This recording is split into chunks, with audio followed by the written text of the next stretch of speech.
love compliments, but founders are built different, very different. They are not a big fan of sugar-coated stuff like, hey, very interesting idea, or let's catch up soon. But they really crave for honest feedback, tough questions, and maybe a purchase order. And that's where EthAum comes in. Our roast sessions are designed to turn up the heat live and unfiltered. Founders face tough questions, real feedback, and zero fluff from seasoned experts. Think of it like Shark Tank, but less drama, more insights from the real experts. Today, we have Sarid and Naki, founders of DragOnFlow system, stepping into the spotlight. They are here to share the DragOnFlow solution, answer some difficult questions, and get real feedback from our very diverse and awesome panel. I would like to get into the roast as quickly as possible, but I would request our esteemed panelists to first introduce themselves, talk about their background a bit, and then get into the real roast session. So if I request Angela to provide a quick intro, please, Angela. Thank you. So my name is Angela Brady. I have been in the clinical research industry, predominantly in the big CRO space, for about 30 years. Currently with Abra Clinical Consulting, of which I am the founder. I'm very happy to be here with you today. Thank you. Thanks a lot, Angela. I really appreciate your time today. And with your CRO experience, I'm sure that there are going to be very interesting questions and very relevant questions for the founders. Dr. Goutam, could you please go next? Hi, I'm Dr. Goutam Pujari. I'm in clinical research industry for 25 plus years now. Currently working with Apotex as VP and Global Head for Clinical Research. Most of my experience has been on the sponsor side. Fantastic. Thanks a lot, Dr. Goutam. Appreciate your time today. And with your clinical research experience, I'm sure that there are going to be a lot of interesting insights and questions both. Thanks a lot. Inessa, may I request you to go next, please? Sure. So hi, everyone. My name is Inessa Vulfova. I'm a clinical operations specialist. I've been in the space for over 20 years, largely on a pharma end. Thank you. Thanks a lot, Inessa. Appreciate your time. We have Ramila on the call. Ramila, are you ready to go? Could you please introduce yourself? Hello, everyone. Can you hear me? Yes, please. Yes. Yeah, I'm Ramila Peiris. I'm from Sanofi. I lead the data and AI topics for manufacturing part of the Sanofi. Thank you. Thanks a lot, Ramila. Again, really appreciate your time today. All the panelists, again, as I mentioned earlier, this is a roast session. Please do not hold back. Be direct, be sharp, and turn up the heat. Founders are pretty ready with all the answers, all the responses, and probably a bucket of ice. So now I would request Sarid to quickly introduce himself and get into DragOnFlow system presentation. Sarid, please. Yeah. Well, again, thank you all for having us today. My name is Sarid Smadar. I'm co-founder and CEO at DragOnFlow. And next to me is Nachmani, our CTO, my co-founder. Nachi and I, we've been working together for more than 20 years in a previous company that we've established. And both of us, we have an IT background. And we've been working in IT and health for more than a decade, actually. We've been running DragOnFlow for the past 4 years. It's been quite a journey, and we're very happy to have this opportunity to introduce the company. Fantastic. Yeah, so without further ado, let me share my screen.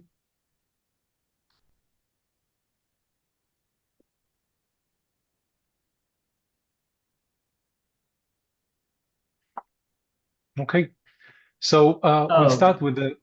Sorry, we are not seeing your screen yet. You don't see our screen, just a moment.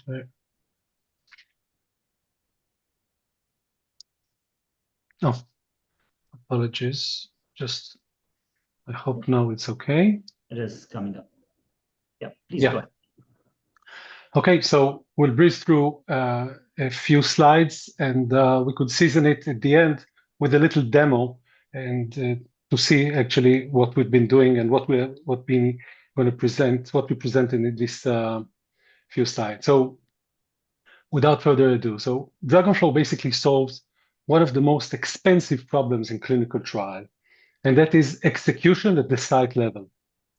Today, many trials don't necessarily fail because of the science, they fail because of the execution, which sometimes can be very slow, inconsistent, and obviously complex. While most innovation in clinical trial focuses on the study design or outcomes, we focus on where many trials actually break, the execution layer. What we do is quite simple. We turn clinical trial protocols from documents that people read into workflows that actually run the trial.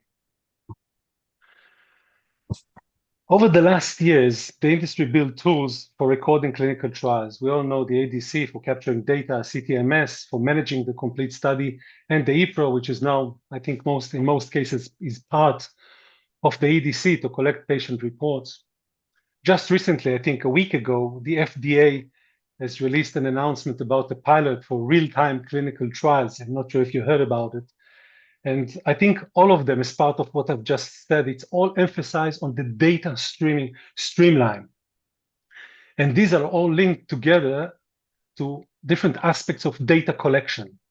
But none of these systems are, or solution, if you like, manage how protocols are actually executed. As a result, as we see it, the weakest link in clinical trials is the protocol execution, which then remains manual, fragmented, and in most cases, error-prone. So, as you all know, clinical trial protocols are static, highly complex documents, and site teams rely on PDFs, checklists, manual calculation, obviously, and other disconnected systems. When we add staff turnover and training gaps, errors, I believe, become quite inevitable. The EDC and the CTMS systems, well, they are in the site, but again, they record what happened and they don't prevent mistakes in real time. So our approach is quite simple. We make protocols executable.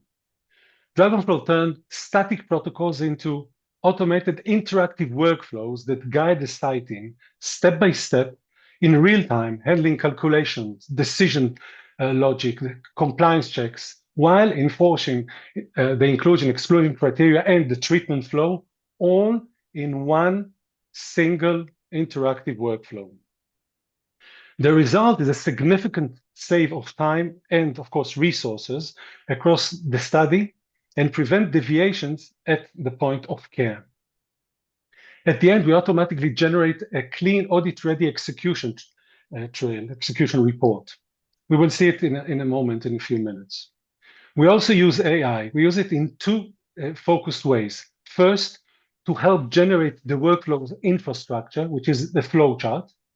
And the second, targeted use cases like wound measurement that we use within the protocol.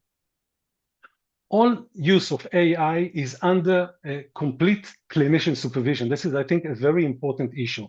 So the system at all time remains deterministic and fully controlled. In a phase 3 myelofibrosis trial within a Vienna-based CRO, DragOnFlow was deployed in the screening process. The same workflow took 40 minutes using the traditional methods. While using DragOnFlow, it took 9 minutes, 77% time save with complete adherence. Practically, that means faster recruitment with more participants, obviously, and scanned and screened with the same team. Yes. Oh, pardon.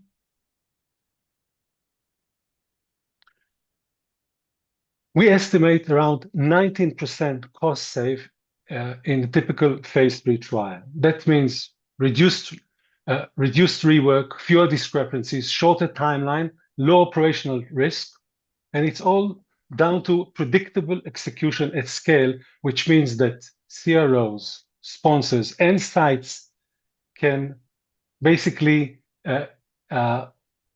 fence themselves in terms of the project time and resources into one strict timeline. So how does it work? We start by representing the protocol as a visual flowchart using standard tools such as Visio or Draw.io. We leverage AI to accelerate and structure the process, working together with the user to create an accurate, high-quality representation of the protocol. Once the flowchart is in place, our platform automatically transforms it into an interactive workflow that runs on mobile, tablet, or desktop. During the participant visit, the investigator simply follows the guided workflow. The system asks all the necessary questions, gather all indexes, perform all calculations, threshold tests, and guides to the next step according to the protocol. At the end, it automatically generates a complete audit trail, ensuring that the protocol was executed correctly and consistently. A few words about our team. Our team combines deep clinical research expertise with decades of technology execution. We understand both the operational pain at the site level and how to build scalable, secured, and enterprise-grade systems. With your permission, I would like now to jump into the demo and to show basically how we turn protocols from documents that people read into processes that actually run. Any questions up to now, or shall I continue with the demo? Let's see if there's any question. I have a lot of questions, but I'll hold off until the demo.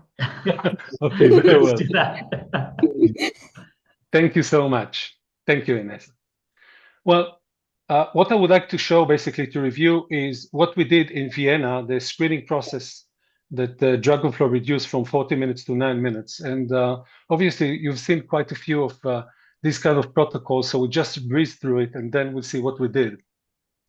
So the inclusion starts assure that the participant above 18 and diagnosed according to WHO criteria.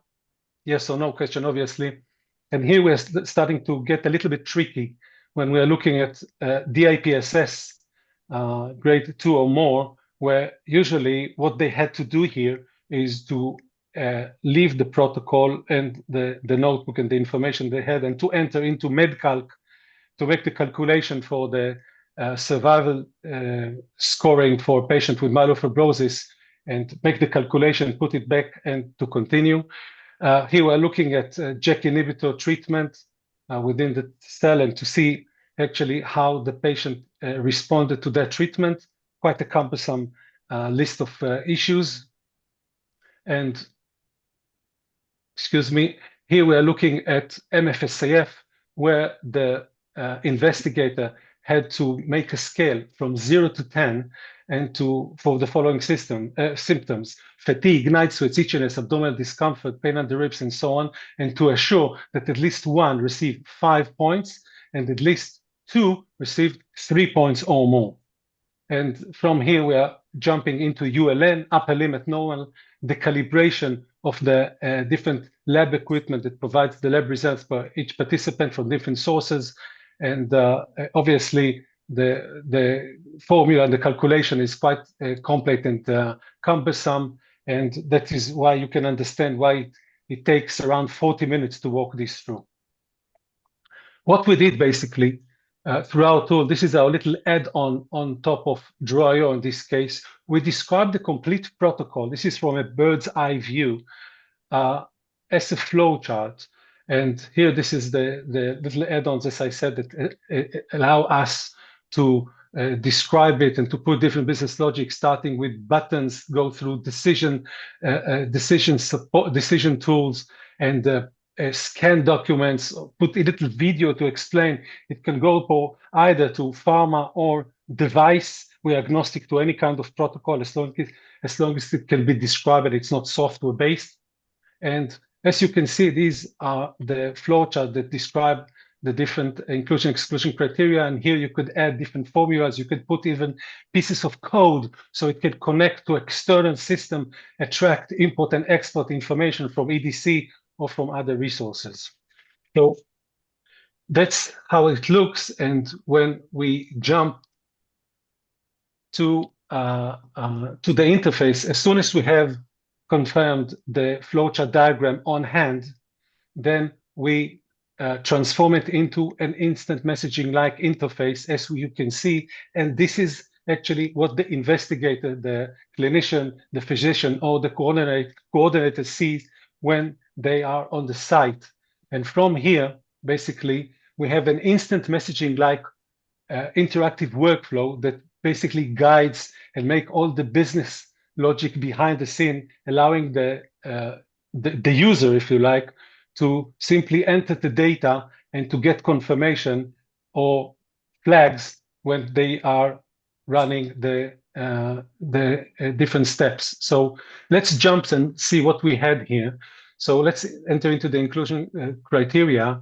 And here we're asking the investigator simply to enter the subject age above 18. We don't ask anyone to think above, or simply enter the age. As according to what they asked us in Vienna, every time we enter data, also the date of inserting the data. Here it's a yes or no question about the WHO criteria for the myelofibrosis. Yes or no, always we can have skip if necessary. And here we're looking at the DIPSS. Originally, they had to get into MedCalc at this respect. You see, estimated survival in patients with primary myelofibrosis, enter all the data, all the variants, and make the calculation, then put it back into the checklist. What we did within the flowchart, we create a little form where behind the scene, we make the DIPSS calculation. We already have the age, we know it in advance. If we were connected to the EDC, we could input also the other information, hemoglobin and so on. If not, simply the investigator, the coordinator, simply enter the data and locally here make the calculation. And then we continue here. We took the JAK inhibitor article, which is quite cumbersome and not easy to understand, and we dissected it. We know the age, we know the gender, we know fertility status, which is relevant. So we present only what is relevant according to the profile of the participant, and we dissected it into different pieces, so it might be much more addressable and understandable for the investigator. Obviously, all of these aspects are relevant for the training as well, and beforehand, of course. And here we are jumping. This is all the different aspects of the JAK inhibitor, and here we are looking at the MFSAF. We created a bar, which many EDCs are doing, very simple during the visit, to ask the participant about fatigue, night sweats, how they would rank, simply mark it. But behind the scene, we assure that we stand according to the eligibility, and we assure that at least one is about 5, and at least 2 are above 3 or more than that. So as soon as they push submit, we make sure that it's being done behind the scene, and we allow the participant, the investigator, to continue. Same goes for the ULN. Instead of making a cumbersome calculation, simply enter the AST, ALT, ALP, all the business logic of calculating the ULN according to male, female, according to different aspect is done behind the scene. So the investigator simply enter the data from the lab result, and we continue like this. And here we got into ECOG, how the participant is responding to chemotherapy. And let's say that let's fail them. And the system flags that the patient must be rejected because it is not eligible. We locally sign it here, and the system automatically generates a report, which is now serve as a sort of the e-source. Professor Gisler is from the PI from Vienna, the subject not eligible. And we have here all the list, all the items from the protocol, all the values that we've answered, the dates and the results, and all the information here is now presented. It could be distributed online to all relevant people, and also manually printed out as a PDF or inserted via CSV or Excel, or integrated into a designated EDC, so all the information will be inserted accordingly. 2 more quick examples. This is a treatment process of methotrexate, a chemo drug, which obviously is not new in the market, but we imitate here the process of for the nursing teams where they admit the drug, where this revolves with 3 days and night hospitalization, including the admission, including taking all the lab information, and then starting with alkalization, getting to the right alkalization level, 7.6 pH, and then we are going to fluids, and then going anti-nausea, and then afterwards starting with the methotrexate, and then the wash, and then we could upload different information. And as we see, we have here the report with the patient admission, the treatment, all the information, fluids, all the time step. It includes change of shifts and change of information between different teams, the cleanup, and also information that was scanned and uploaded to the system. So just this in a nutshell. I'd be happy to show you other things we're doing also in dermatology. We've involved also wound measurement using AI manually and fully automatically, where we're in a derma clinical trial. We're about to use it for chronic wound treatment. And this is something that maybe later on I'll be happy to show you, but just to start allowing you with the question, please. Okay, panelists, questions, please. Yeah, Dr. Goutam. Yeah, thank you for the presentation. Actually, the problem you are trying to address is a real problem at the site. At the execution level, I think is one of the biggest challenge and the time-consuming activity which can be reduced. But couple of questions I have. I just want to understand from the tech part of it. Is it a standalone software which needs to be used by the site, or will this software be plugged into any of the existing, either on the source data side or on the EDC side? So is it going to be as a plugin?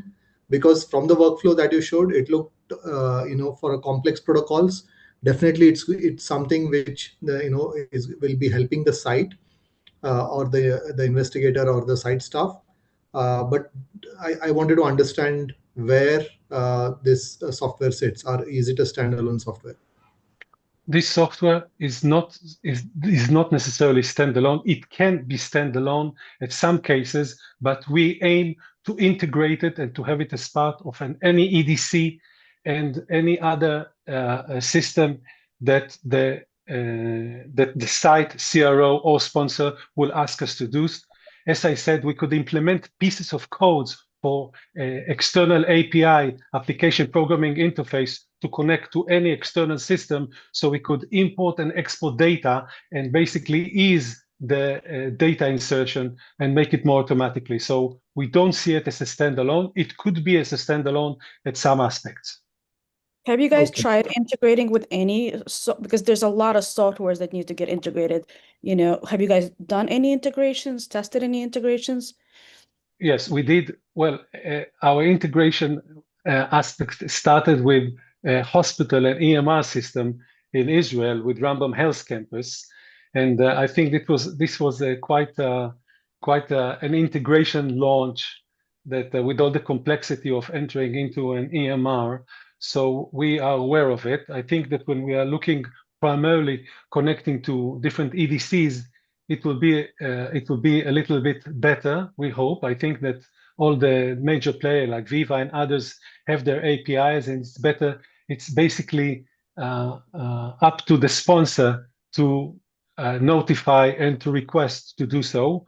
Again, the structure of the workflow, as we did, and in terms, particularly when we are looking at the base of the flow chart, we could insert pieces of code there, so it makes integration much more easier. Furthermore, when we are looking at different EDCs, we could export all the information via CSV and via Excel in any format to any EDC. So this could be a sort of an entry level for a first a minimum, if you like, a basic level for integration and data delivery. So if an EDC vendor or an e-source provider says that they already support protocol workflows, what is the reason that you can win? Because we are talking about executing the protocol itself in terms of all the calculation. We are not talking about static documents which resides on an Excel on a tablet, but making all the business logic behind. So you don't insert just the result, you insert the data and we provide the result and we provide the eligibility. It's two separate things. The ePro collects data, the EDC collects data, but they don't perform in real time the business logic. It's a major difference. So go ahead. Go ahead. Yeah. So, I mean, I think the logic itself is kind of a little bit oversimplified, if you ask me, because, you know, yes, it does collect data, but the systems like EDC, CTMS, they also have edit checks, they have eligibility checks, they have query workflows, they have a whole lot of checks and balances that are already in place. So how do you guys mitigate that, and how do you guys make sure that these things don't conflict with what you guys are building? As I said in the introductory slides, the EDC is retrospective. You have to come with all the information, and then you insert the coordinator doing it after the visit. You are not doing it on real time. They have all the mechanisms, but they raise the red flags after the visit is already over. What we're doing within the tablet, within real time, we are doing the DIPSS, we are doing the MFSAF, we are doing all of this process on real time while the visit is ongoing. And this is something the EDC, as far as I remember, or what I've learned so far, is not doing it, not in real time. Retrospectively, it's a completely different story. In terms of the cost, in terms of the damage, delays and so on, yes. So in that sense, the customer segment that you're targeting is the site, not the sponsor, right? Because this tool which simplifies the workflow for the doctor or the site staff at the time of recruitment is more coming from the site requirement, right? So or sitting on the electronic source data, right? Not so not much necessarily. on We are the looking. CDM. We are looking at sites, we are looking at CROs, and we are looking at sponsors. We are each one of these players. Obviously, at the end of the road, we are looking at sponsors because sponsors control the whole chain, and for sponsors, there could be better monitoring, better control, everything really being done on real time. For instance, as soon as each visit was finished, then an email was distributed to all of the relevant people. So everything was done in real time, and that was very important also to the different entities. So I think that for all sites, CROs, and sponsors, we bring different angles of efficiency that has a reason why to use it. The delays, pardon. Sorry, go ahead. Complete your response, Sarid. Ramila has a question after that. Yes, I was just saying that the problem with the delays and the time is not only a problem of sites and the deviations. This is all issues where actually I believe that sponsors are looking at as well, and I think they get hurt the most. So it's not only the site staff, but also the sponsors that has the interest to look at it.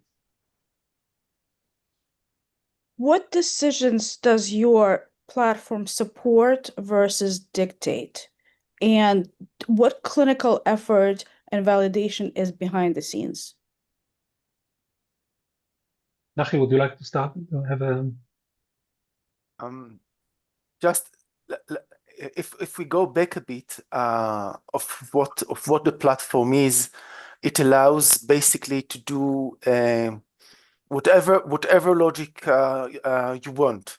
So you can define any logic as complex as you wish, and what you want to know is how do we validate it? That's the question. Yes, because the protocols are not just, a cookbook, right? There are clinical Mm-hmm. decisions that are behind them. There is a clinical rationale that goes behind them, right? There's lab retesting. There's all sorts of rules that require clinical understanding. How do you guys implement that? GCPs. So the idea is that what we want to do is to take the protocol, convert it into this flowchart, have the clinical person that actually is going to the investigator to have a look to make sure that the flowchart represents correctly the protocol, and once we have that, the protocol is deterministic. So Okay, so I'll stop you right there. Before it ever gets to the site, first, it would need to get vetted by the sponsor. The source document, regardless of what tools you implement, is still the protocol. So the sponsor would need to approve that tool to begin with, right? Then IRB would need to approve that tool, right? Then the issue becomes there's country-specific differences in the protocol. There are site-specific differences in execution. How do you guys account for all that? So as I said, the tool itself allows to do all those things. So you can say if we are in India, then perform this behavior. If we are in the US, do another behavior. So in technically it can do all the requirements. And the idea is that once this is validated with the sponsor, with the protocol, then we know that the flow is going to be deterministic, and it will be executed the same way in each place. But my point is that there are country-specific differences in the protocols. And once typically sponsors are on a very tight timelines. To give you perspective, we write the protocol, and sometimes a week or two later, these protocols have to get submitted to an IRB, right? Along with 500 other things. So how much time frame do you guys have realistically to be able to convert that protocol into a workflow, validate it, have enough of a back and forth and a UAT, and being able to submit it to an IRB? We believe that this is a matter of a very small number of weeks, and in small. That's my point. A lot of the times we don't have those number of weeks. We write these protocols, we write these ICFs, we create a package, we submit to an IRB. We're in very tightly regulated timeframes here. How do you guys implement? So what I'm trying to say is that we are getting the protocol. The protocol is not written in zero time. So you have versions. You guys can also you cannot operate on a draft because these drafts keep changing, and the sponsor is not going to want to go back and forth and QC and UAT against drafts. The sponsors want to give you a final protocol, then start to work with you on implementation and UAT. The problem I'm seeing here is the fact that you guys will take that protocol as a final. Meanwhile, we have to submit it to an IRB. The tool that you guys are producing is not yet ready, so that the tool itself would need to get through an IRB approval. Then it creates all sorts of delays, not efficiencies. Doc, well, if I may add, not necessarily that we have to get into the IRB. For instance, because the protocol is approved, we are reflecting the protocol, and as you have the notebook at the site, we are doing the same as the protocol is already being approved in other format. Nothing is changed. And as such, not necessarily. In Geneva now, we're going to have an IRB. In Vienna, we didn't have. So I'm not sure that every time we have to go to IRB. This is one thing. Second of all, again, it's a matter of between days to up to several weeks, 2 weeks tops, to make the protocol completely from A to Z. So from that respect, that's the time frame that we are providing. And I think that it is compensated later on with the training, with all the preparations that are taking far longer when you are using notebooks and cheat sheets and checklists when you are using the flow, an automated flow that compensate you for a very, very short time of training and other stuff. That's what I'm trying to say. So basically, you have a trade-off here. I'm sorry, this question may require a separate one-on-one offline session probably, but I know Okay. Ramila has been trying to ask a question for quite some time. So Yeah. Ramila, please, quickly. Okay, thanks. This question may link to the previous question, but what I wanted to ask, it sounds like, or it looks like, from your presentation, it needs some configuration based on the protocol, based on the data systems. And how, so two questions, who does the configuration, and what is the scalability in this configuration step would look like? Well, the idea is to have eventually have the protocol as a document insert into the system and use AI to break it apart and convert it into a flowchart. That's in the long run. For now, what we can do is we can do part of it in AI, and some of it is done manually. This task of creating the workflow and the configuration can be done either by us or by someone who is familiar with the system. It's not a complex system. It's like in a way a lot like configuring Excel with the interfaces to the outside. So and we already have customers that are actually using this by themselves on their own and create diagrams and flowcharts. So that's I hope that answers. So a very short learning curve. It means that the business users need to be involved, right? In terms of, if you want to map or if you want to configure based on different protocol types. Do you have an estimation of, what is that time frame look like for protocols that you've done? Not just the configuration, but also onboarding the end users.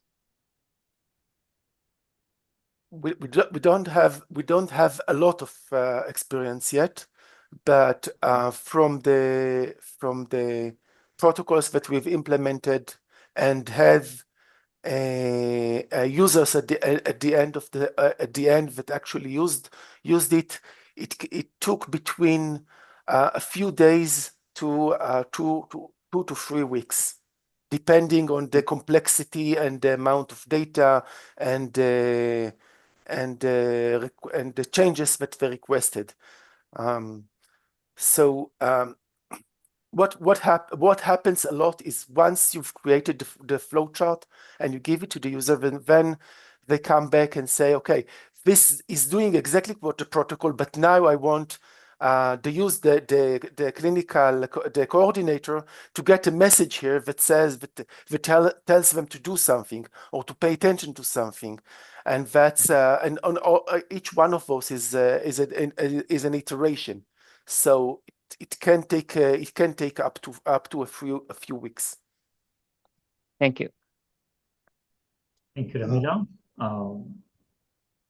Yeah, I have one question with regards to how would you, because this is more of an AI tool which simplifies the protocol, assisting the site at inclusion into the study. I mean, this kind of tool can be very easily developed by a couple of all the existing softwares. Those are there if as a plugin. So how do you prevent that, or how do you see yourself making a mark into it? Well, there's quite a complexity of creating all the libraries and creating the compiler actually that allows to have this being done at first place and then converted into the different aspects there's actually it's a quite a broad field, starting with the different calculation, as we saw, ranging from the ULN, getting to MFSAF, and then goes to planimetry measurement of a wound. So this is not something that can be easily done. Actually, it's quite difficult, and each protocol has its own surprises. And I believe that within the arsenal that we are providing, we are overcoming it, and I don't think that other players can do it. As we can see in the market, most of them are looking at a different angle of data collection rather than pure execution at real time. And even so, we can see that the complexity of operating the EDC and preparing it, to be adjusted to a specific protocol, it's not it's not a short time, and it requires a lot of some parts programming, some parts facilitating, and as you can see, it's a big difference of what we are offering in terms of time and capability. Okay, thank you. Okay. Maybe we can talk a little bit about site burden. So, I think one of the things that we as CROs and as sponsors are doing is trying to reduce site burden as much as possible. So can you talk to us a little bit about what the implementation of DragOnFlow has helped sites to reduce? And then on the converse, what additional tasks do they need to complete? Yeah, absolutely. Thank you for this question. Well, in Vienna, they obviously, I believe that site staff usually reject. They don't want another system, and obviously to learn another software and to get another mechanism and to start learning all the functionalities. It's a big headache. We know what's going on, the CTMS and the EDC, but that is something that we worked very hard in order to show that we are looking here at something which replacing all the cheat sheets, the checklist, and a lot of active burden that I think the site staff have on their shoulders, by providing an interface that makes things far more easier. And that's why actually they accepted it in Vienna and make things for them much more easier. Now we're in discussion with US-based CRCC, and it's a part of a process. And I think that, the inputs that we are getting is very, very, I think, positive, because all the aspects of training and all the burden that in terms of assuring that everything is being done according to GCP, according to the calculation, these being lifted up off their shoulders, and I think make things far more easier for them. So from that respect, we are getting a very positive responses, and we believe that is something which is very, very important. Why CROs, why sponsors, and obviously sites should adopt DragOnFlow.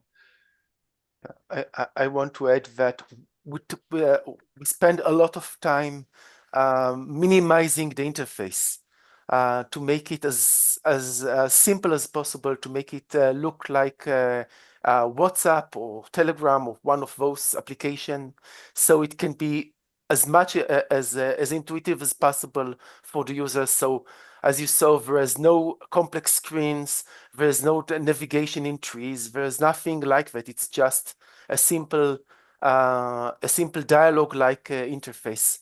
So that should and is in a lot of cases simplify the learning curve and the acceptance at the sites.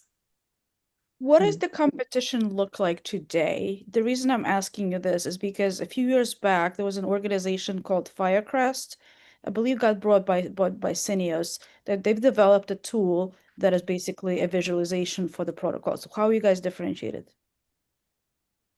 We're not familiar with Firecrest. Does it exist still? Well, it's I think it's part of Syneos right now, but you guys should look them up. They're very similar as far as visualizing the protocols, making them intuitive, visit by visit guide, all that stuff. Well, Syneos, you mean the CRO? Yes. Yes. Well, to be frank, I spoke with one of someone quite senior at Syneos, and what we've learned, I'm not familiar with Firecrust, but what I've learned that they have, I was told that they have something similar which simply does not work. That's what I've heard from someone there. So I can't tell more because I'm not familiar with, but from what I spoke with seniors, that's the response I got from someone there. So in terms of competition overall, I am not familiar with similar tools like that. I know there are some attempts, but I believe that we are getting into a stage where we are in our journey to gain more evidence that we will create some, more evidence that will show that DragOnFlow is a unique tool that, as far as we are aware of at this point, we are not familiar with other similar tools. If I could swerve back around to the site burden, have you undertaken any customer satisfaction, coordinator satisfaction surveys, or do you have any metrics on that? Do you have any metrics on training time or query reduction, anything in that nature? It will be done probably in the next, we are planning to do a trial in Geneva that will have an emphasis on what you just mentioned. And we are looking also in a trial in the UK, and that will be also something that we will look at. What we're going to do in Geneva is basically a study within a study, so we could compare traditional methods to what we are doing, and among the other things, we could measure different quantity and quality issues, like what you just mentioned. So it's undergoing. Thank you.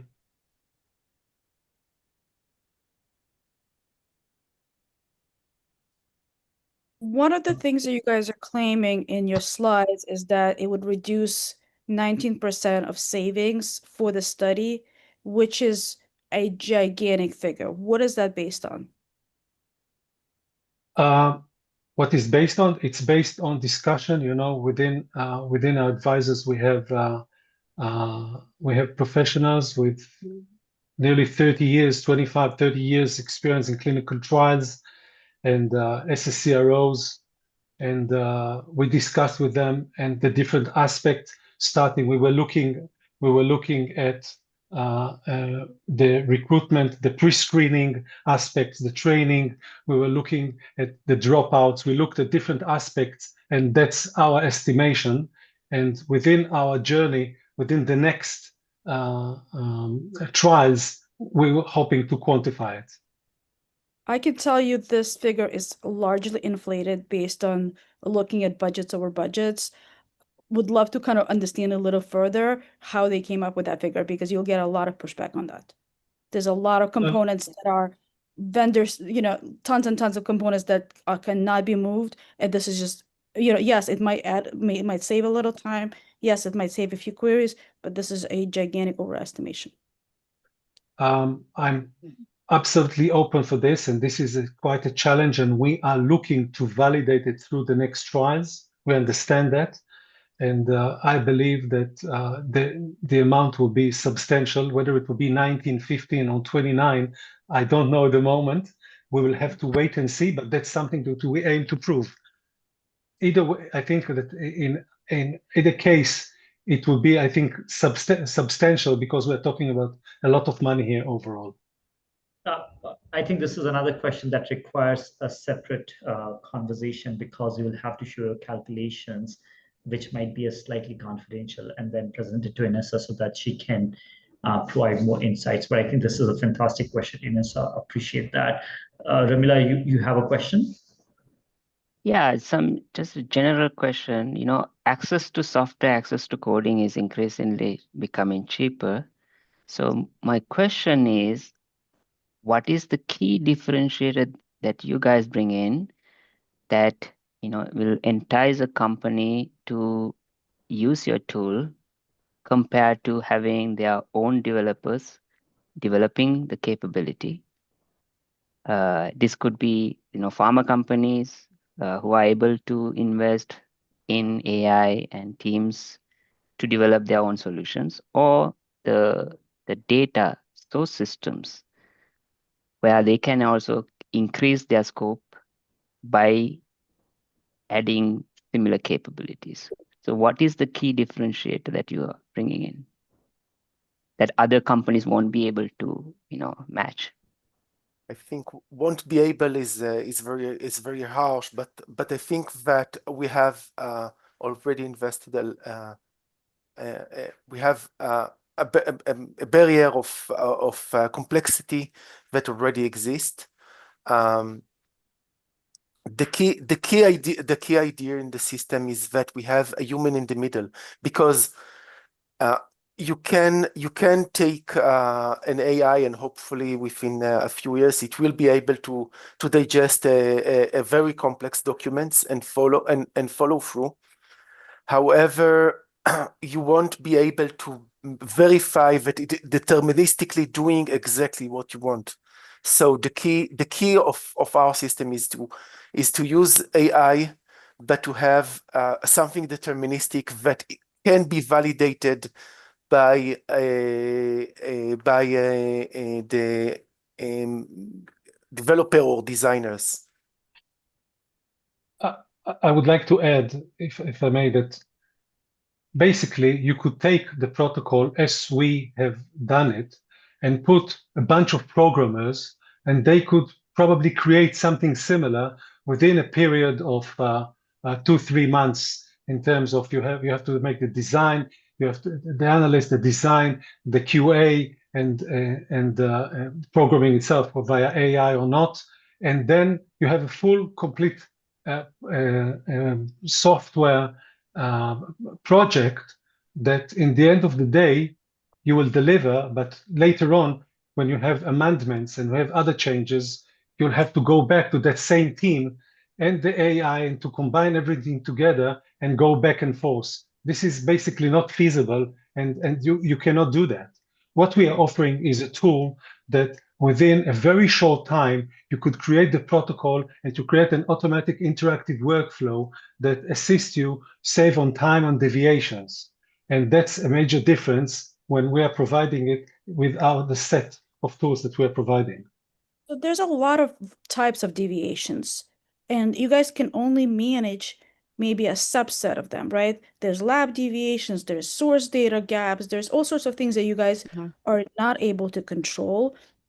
So Correct. when you guys are kind of making claims on your website, on your pitch deck, just kind of, I would be very specific. Well, what are the things that you can manage? What are the things that you cannot manage, right? When it comes to amendments, regardless whether it's you guys doing it or a third party, from someone else doing it, yes, if amendment comes through, somebody would have to manage that amendment, right? There's also protocol clarification letters. Sometimes there's one thing that says on the top of a protocol, 20 pages down says something completely different. How's your AI software gonna differentiate that? Not necessarily the AI would differentiate, maybe the human could differentiate it. That's what we're doing, a combination of all things. And the beauty of it, in the end of the day, that you have when we have an amendment that you need to be reflected in the flow chart, you simply change the flow chart manually or automatically, simply make the proper change, and then upload it to our server, and you have the protocol amendment. That's the beauty of it. That's how flexible it is. Okay, go ahead. Actually, we did a CRF for one of the as a demonstration for one of the sponsors, and within this process, we actually found mistakes in their protocol. So because we did a validation, the process of creating the workflow forces a new type of validation on the protocol. So we were able to actually find some issues in the protocol itself.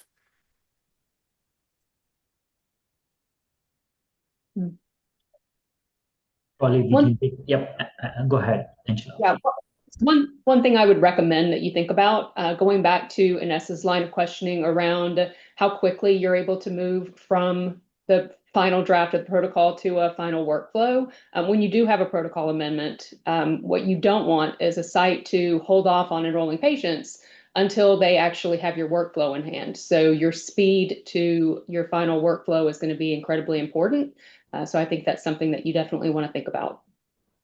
Absolutely, absolutely. Thank you for that, Angela. The speed for the amendment of changing something within the workflow, it's a matter of minutes or hours. You simply change the workflow within the designated flowchart, which is already there. You simply change it and upload to the server. So actually, I think that the fastest way of making an amendment in a protocol ever. I think it cannot be any faster than that. It's truly a matter of several hours tops. So fast forward, you guys have sold it to some CRO, you sold it to some, sponsor, right? They say, look, we've tested it in one protocol, it kind of works on a simple protocol. We can give you 3 more complex protocols, 5 more complex protocols. What infrastructure do you guys have or envision to have either in-house or outsourced to a third party to be able to replicate the structure? Yeah, thank you for that. Well, overall, when we start with a sponsor CRO site, we will do the work on behalf of them. And we have the capabilities in terms of the people from our end to do so. Having said that, that's not our goal. We don't want to become the bottleneck for the CRO, for the sponsor, for making more protocols. Basically, we would like to hand it over and to allow any user that our customer would choose, that they could do it, they could have a complete control of the system. Absolutely would not work. Absolutely would not work, because the users are study coordinators that are super busy, to Angela's point, with everything else. They're running 15, 20 studies at once. The last thing they're going to want to learn is trying to navigate your system, right? The last thing they're going to want to learn is trying to interpret your system against the protocol. You absolutely have to have your own infrastructure or third-party outsourced infrastructure who can take this on, right? And then sponsor would need to validate it, CRO would need to validate it. It cannot be left to individual users doing their own things. I don't disagree with you. I'm just saying, when I was referring to user, it could be your EDC chosen provider, it could be your integrator, it could be any. Nothing to do with it. EDC wants absolutely nothing to do with developing additional tools. They don't have infrastructure of developers to do that. Well, we are in discussion with an EDC that actually has an interest, because in the end of the day, when back to the question that we were asked about connectivity to third parties, and we see this as an extension of the EDC to allow real-time data, real-time information gathered into and inserted into the EDC. So we believe that the EDC has an important role in the end of the day, having hands on the site, allowing data, real-time data inserted rather than in a retrospective manner. So Understood. we believe that. Not to interrupt, So you have a that, metadata. Yeah, you have a metadata EDC, metadata array, which is used by 50-70% of organizations here, right? If metadata says, look, we don't want to implement it, we have our own structure, yet we have studies and sponsor studies that are using EDC and metadata doesn't want to do it, what is your plan B? We have metadata, we have Viva, we have a bunch of players in the market which we believe that, and we have CROs, as you mentioned, CRO with Firecrest, that were purchased and had interest to look at it. I think that there are a bunch of players in the market which will see great deal of advantage of using, integrating, and assisting DragOnFlow. With you on using it, and with you on using it, the question becomes implementation of it, right? Yeah. Those players are very mature players with very structured systems and implementation teams, right? They're not going to just take this on lightly. So assuming metadata says no, that look, we don't have the infrastructure to be able to take on a third-party unvalidated tool, be able to implement that. What exactly, if you have sponsor on the other end saying, look, we want to use it, how are you guys going to push that Okay, through? we will do it on our own. I understand. We will do it on our own with our implementation teams, obviously within our roadmap. We are not looking now to integrate immediately to Viva and to the big, large pharma. We are looking at mid-size players at the moment to start with, in terms of gathering more evidence in our journey. Later on, we'll get there, and we will get there. We will have the teams on our end ready, with the amount of people that necessary, or we'll have any third party. In our notion, in the way we perceive it, we believe that it's important that we provide sponsors, CROs, and even sites the capability to choose to do it on their own.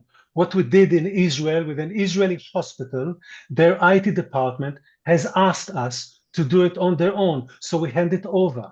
In other places, for instance, what is going now with the sponsor from Switzerland in Geneva, this is something they ask us to do. What we would like is to avoid a scenario where we are creating a bottleneck in terms of the perception of our customer. So it will be either based on our capabilities or any other chosen third party. That's what I'm trying to say. I'm sorry, Sarid, I'll have to stop you. We are at the top of the hour.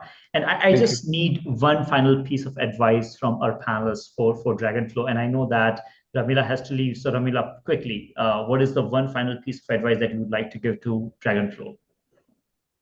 Yes, what I didn't hear today is, how you position compared to another software provider, a competing company, as well as a pharma company that has the bandwidth and the know-how to do this kind of work.